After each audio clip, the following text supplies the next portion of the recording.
2, 1, take roll.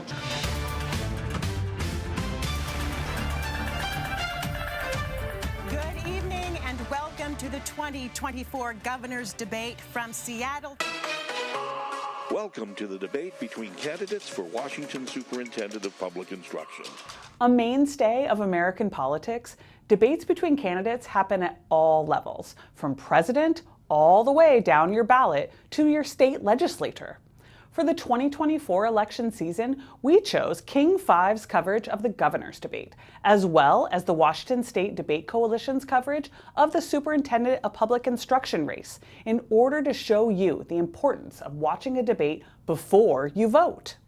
We are diving into the issues you care about, issues that are top of mind for voters all across the state of Washington. I think debates are essential in our political culture, only in that you can see two candidates go head to head about a topic and see what their answers are in real time in the moment. It gives the voter a chance to see, can this person think on their feet? Do they have a policy? Do they have a plan? Have they thought this through fully?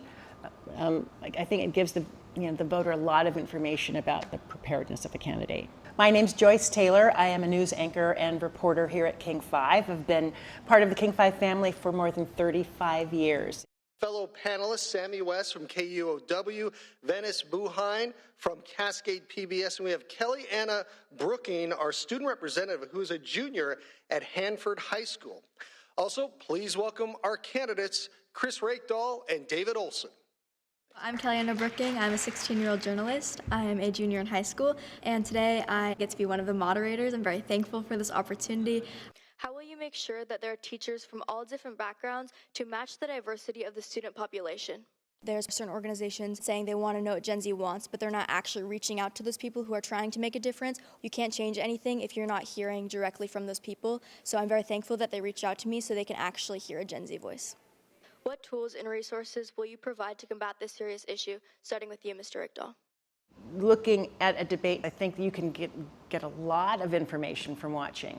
How are they responding to the questions? Are they actually answering the questions? Are they talking around the question? So, you can go to their website, you can hear what they're saying on their own, but when they're challenged, I think is how you can really see how they're going to act. Do they seem prepared? Do they seem knowledgeable? Do they seem to know the topic that we're discussing and the questions that are being asked?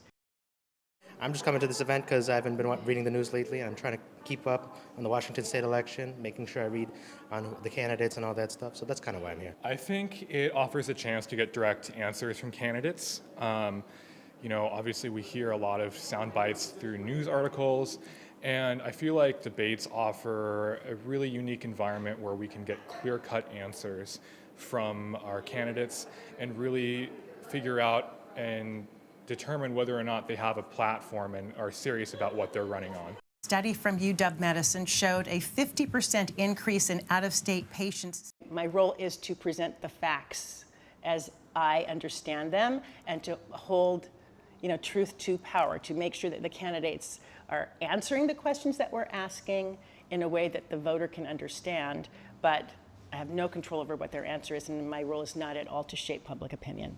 It's for the viewer to decide their own opinion based on the information that we're providing, which we hope is balanced and neutral. 19% of Washington State students have reported being bullied within their school experience. So we were supposed to have our phones on us. Mine was beneath my seat just in case. If you feel like something's wrong, search it up. You should fact check them no matter what, no matter how great you think they are, no matter if they're getting applauded the most on stage. You should always fact check. Facts are vital. I think you have to do your research over time across many different sources of news and information. So the debate is just one of those areas in which you would get some information about the candidates that you're considering. I think that if you have a phone, a laptop, you have all the resources you need. I think being educated is very important, and again, not trying to find those resources that lean to a political bias, just finding resources that are reporting the facts. There are multiple layers to being an informed voter, and knowing the facts is one of them. But what about context, especially in the age of social media? I think that when really long debates are turned into such small clips, I think it's kind of deceitful because you're not getting the whole picture. It's just the most engaging stuff, which is probably not the most truthful, and I just don't think that's reputable. I don't think there's anything inherently wrong with just seeing little clips, because that's what we repost, that's what the point of social media is.